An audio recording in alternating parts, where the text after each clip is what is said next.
Look at the countless wild beasts crossing the river, while a crocodile waits patiently to strike. This is the Great Migration. The sheer number of these animals is beyond imagination. During this migration, spotting lions, zebras, and leopards is an unforgettable experience. Today's episode covers the inspiring Great Migration along with details about our upcoming Masai Mara trip and our newly launched wildlife photo album. So, welcome to Peakwoods. Come, let's have a trip to Masai Mara. We started our trip early in the morning, and the very first thing we saw was a lion. The sun hadn't risen yet, it was still dark, and it's only because of the camera that we're able to see this much. When we spotted the lion, we stopped our vehicle and waited.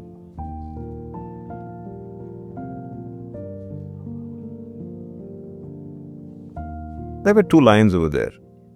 In the early morning, still sleepy and yawning, the lions woke up and walked directly into the forest. These male lions, once they grew older, they are driven out of their tribe. We've explained more about their stage of life in a previous episode. So look, there's an elephant walking nearby.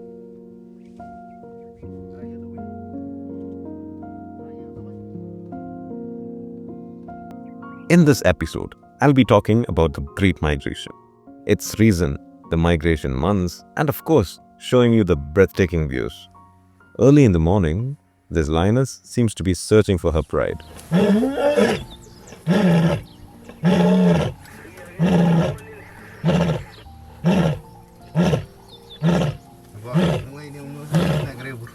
She's making low calls, either to find her group or to reach out to a nearby male lion. Moments after she calls and waits, the male lion appears. In the Masai Mara, this particular lion is known as Oloshipa and is home to one of the most famous male lions in the region. The lioness we saw earlier belongs to the Rongai pride, and the leader of this pride is Oloshipa. Speaking of Oloshipa, there were originally 5 of them, known as the Black Rock Coalition.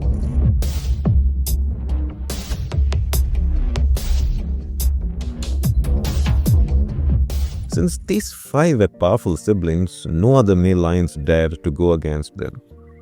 During our previous Masai Mara trip, we saw Loch Philip, one of the 5 brothers. Sadly, 2 of the 5 were killed, possibly due to snake bites or attacks from lions of rival territories. Around 5 or 6 months ago, Loch Philip was also killed, and now only Oloshipa and Olomina remains.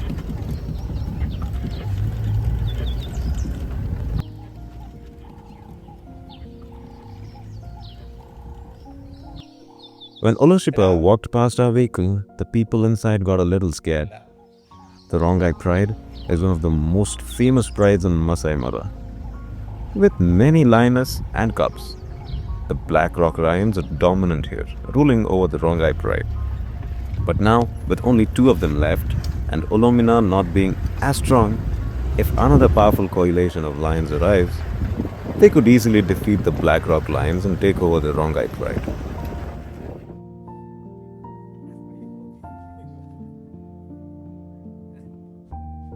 Oh, Oloshipa looks thirsty. In a previous episode, we did a story about another group of lions, the famous Salas boys. There were 3 of them, but Orkito was killed, and the remaining 2 now rule the Topi pride. If anything happens to Oloshipa, it's likely that the Salas boys could come and take over Olomina and claim the Rongai pride for themselves.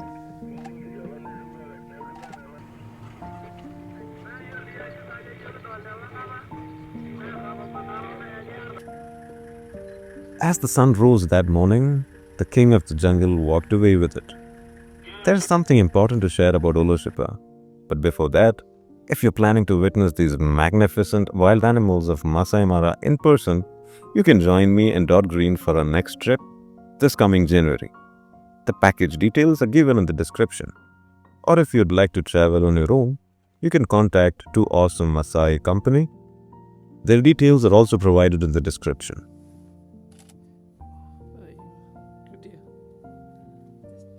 Wow, what a beautiful sight in the morning. A completely dry field with a single tree standing tall and an elephant beside it. In this vast open area, trees are rare, and whenever elephants find one, they try to shake it and eat the leaves. If the branches are within the reach, they use their trunks to pull them down.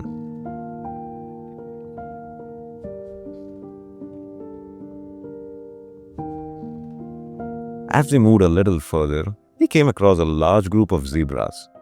They too are part of the Great Migration. Now, let me tell you what the Great Migration actually is. Every year, from Tanzania in Africa to Kenya's Masai Mara, a distance of about 1,000 kilometers, millions of wild beasts and zebras travel together in search of food and water. In Tanzania, food becomes scarce between April and May. So these herds begin their journey north, reaching Masai Mara by July. After feeding on the fresh grasslands, they start their return journey around October, reaching back to Tanzania by December. This great migration happens every year, like a never-ending natural cycle. And these animals don't just come in thousands, they arrive in lakhs, creating one of the most spectacular wildlife events on Earth. When there are so many animals spread across the plains, looking like tiny ants from a distance, hunting is bound to happen. Look at those zebras moving ahead, while a lion quietly observes them. When lions sit still like this, they blend perfectly with the surroundings, making it impossible to spot them.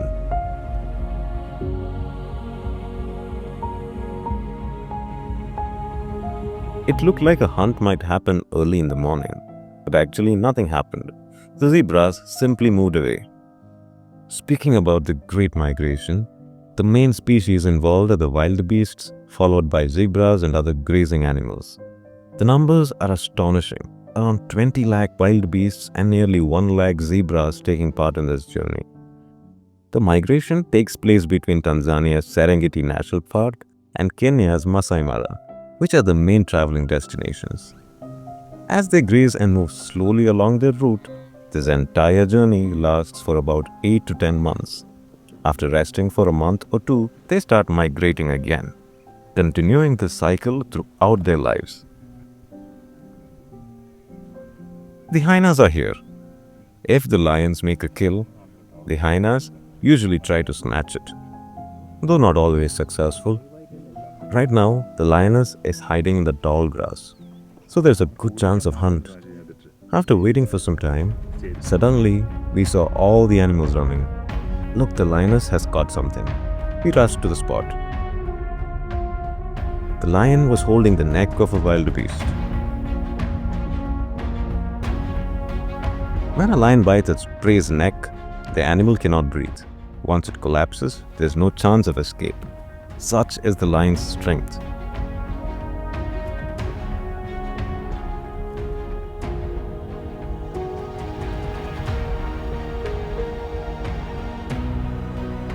For about 10 minutes, the lion kept its grip until the prey dies.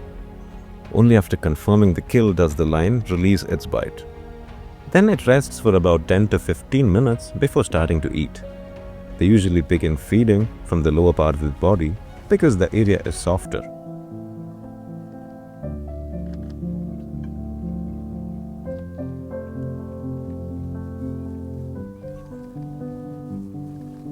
Interestingly, while the lions was hunting, the hyenas weren't around. They had been nearby earlier but left just before the kill happened. These are vultures and aren't a threat to the lions. Once the lion is done eating, it will eat whatever is left out.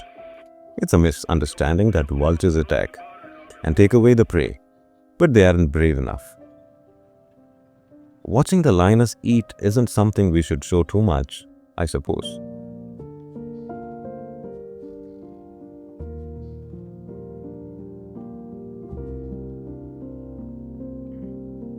Anyway, after her stomach was full, the lioness walked away. As mentioned earlier, she belongs to the wrong-eyed pride. Usually, when a lioness makes a kill, she later brings her cubs and the male lion to share the food. If we had waited for another 2 or 3 hours, this lioness would probably have gone to call the others as well. But just then we received information about wildebeest's river crossing, so we decided to head there.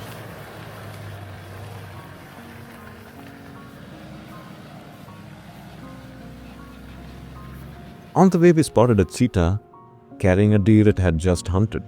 It looked like the fawn of a gazelle. Since cheetahs are excellent runners, hunting comes naturally to them. However, that doesn't mean it's always easy. The prey also runs for its life, and cheetahs can't sprint for more than 3 minutes. If it fails to catch its prey within that time, it has to go hungry.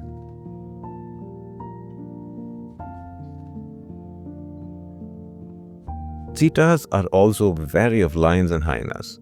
Whenever they sense these predators nearby, they usually abandon their food and run away to stay safe.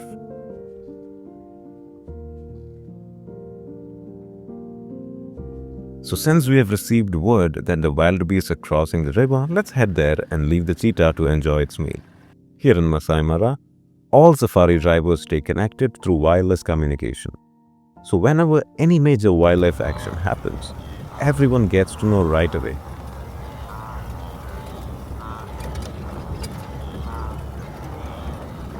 These wildebeests migrate from Serengeti National Park to Masai Mara around July or August. On their journey, they must cross two major rivers, the Talek River and the Mara River. Crossing these rivers is one of the toughest challenges they face.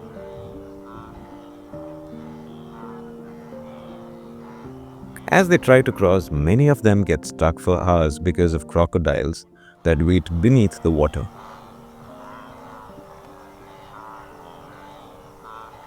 The moment a wildebeest jumps into the river, there's a high chance it will fall into the jaws of a crocodile patiently waiting near the banks or just below the surface.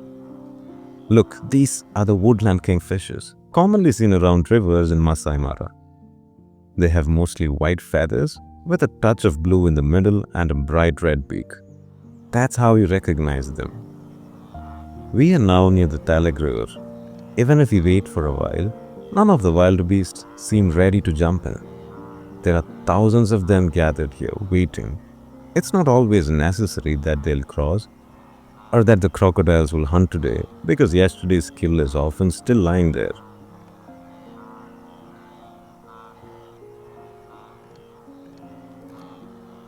See, there's a crocodile feeding on the remains of a wildebeest. Watching this, the herd started to move back, but then returns again towards the river. They repeat this back and forth movements 4 or 5 times before finally deciding to get into the water. Zebras are also here, waiting to cross.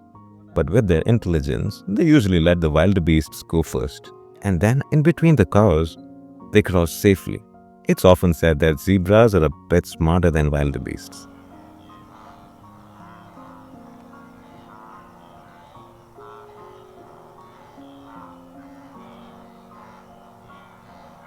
Since the wildebeests aren't ready to cross the river, we decided to move a little and have a breakfast. The food was packed and provided by the resort. It's not the same food every day. We can tell them our preferences in advance. But before we could even start eating, we received information that the wildebeests might begin crossing. We immediately rushed back to the river and saw that a few had already started crossing. However, the moment they spotted a crocodile, they turned back in panic. After several failed attempts, it was finally the zebras who gathered the courage to go first.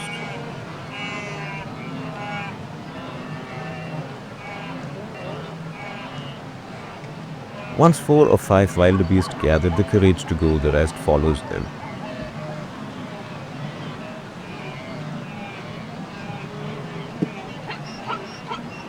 There are so many wildebeests that are beyond count. Sometimes a few are dragged into the water by crocodiles, but in such massive crowd, it's hardly noticeable. It's beautiful to watch them crossing the river. After crossing, they graze on the other side for about a month before returning.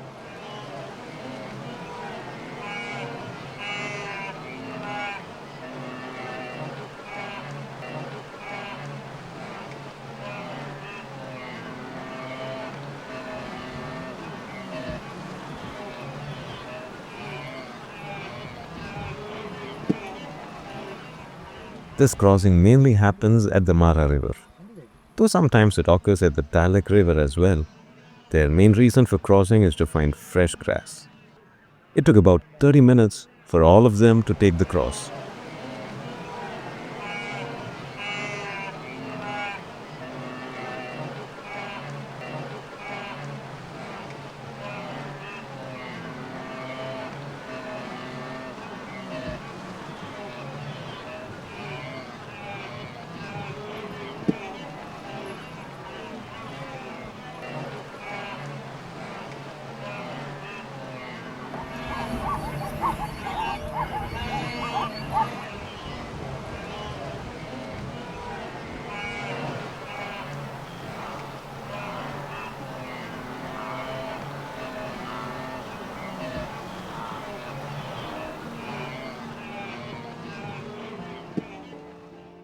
Look, there goes the last one.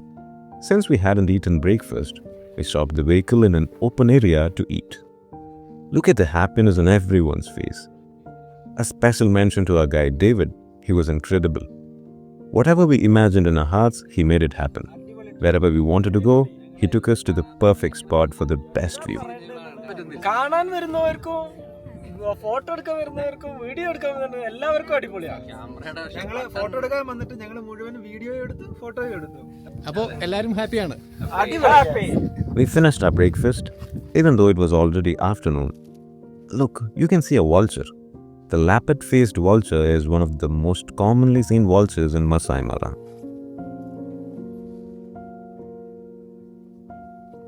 One more thing to mention. If you love wildlife photography and enjoy my framing styles, albums are now available. The album has 60 pages, filled not just with photographs but also information about animals. It comes in a 16x10-inch size along with smaller options. Since all pages are printed on high-quality photo paper, the cost reflects that. Details will be mentioned in the description.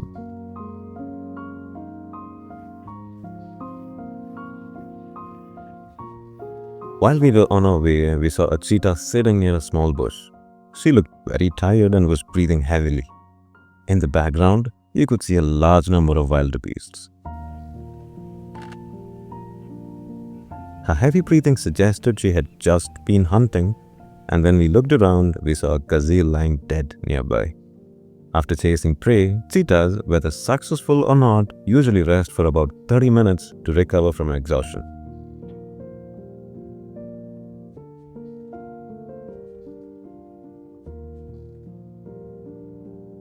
As we continued our journey, we saw Oloshipa again. There were signs of recent hunt, as he had small scars on his nose. Oloshipa looked stunning. Just look at that proud raised head.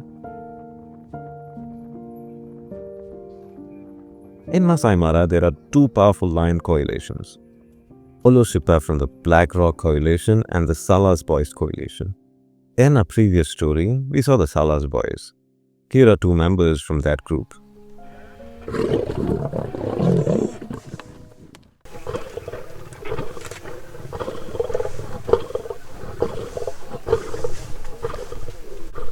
Just look at them. You can feel their strength. We are talking about them now because one of the Salas boys, the lion on the left, is Oloshipa, a particularly strong individual. In their attempt to take over Rongai Pride, the Salas boys fought with the Black Rock Coalition, but were initially unsuccessful. However, just few days before uploading this video, at the end of September, Oloshipa from the Salas boys defeated Oloshipa. Now Oloshipa is just a memory. No one witnessed the territorial fight, but it rumored that while Oloshipa was chasing a cow in a nearby village, he was killed by villagers. Still no confirmed reports have emerged. Given the strength of the Salas boys, it's likely they will take over the Rongai Pride.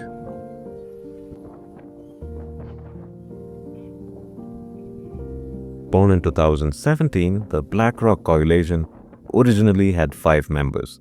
4 of them are now dead. The remaining line, Olomina, isn't very strong and may be defeated soon as well. As mentioned earlier, the Rongai Pride once had 2 dominant male lions. Now, with Oloshipa gone, a new threat has emerged. The cubs in this pride, likely fathered by Oloshipa and Olomina, are at risk. Other male lions may see them as a threat, fearing that future rivals are growing up within the pride. When Oloshipa was alive, he protected them. But now, without his presence, there's a real danger that these cubs and even these lioness could be killed. Their lives are in jeopardy. When we earlier visited Masai Mara, the cubs were still under the protection of their father.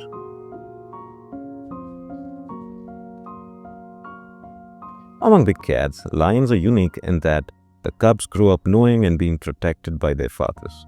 Tigers and leopard cubs, on the other hand, never know who their father is. But the lion cubs do, and in this case, they have lost that guardian.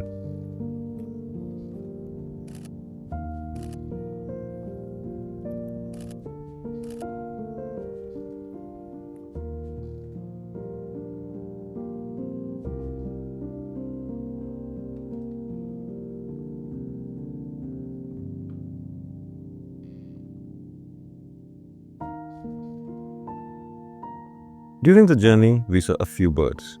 It's not that there are fewer birds in the area, but the breathtaking views often makes us forget to look at them. Also, since the safari region has lesser trees, bird sightings are naturally limited. One bird we spotted from far was the ostrich. The five we saw were females. Male ostriches have a distinctive black shade. There are other animals too, like giraffes and hippos. But this episode focused on wildebeest and lions, so we didn't include them. The reason wildebeests exist in such large number is that female wildebeests get pregnant every year. Remarkably, just minutes after giving birth, the newborns are able to walk, helping them survive predator attacks.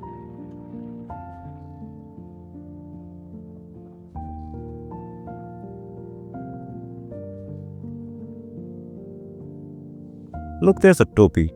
Unlike wildebeests, topis, gazelles, and impalas do not migrate. There are about 16 types of antelopes in the region, and you can see them year-round. Wildebeests are only visible for about 3 months each year.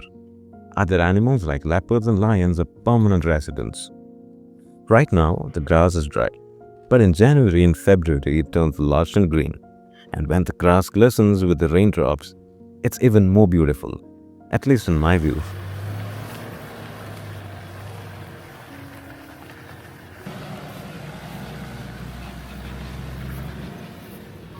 So our journey isn't over yet. Leopards, cheetahs and lions are still to come. With the sun setting behind a massive herd of wildebeests, let's meet again in the next episode. See you.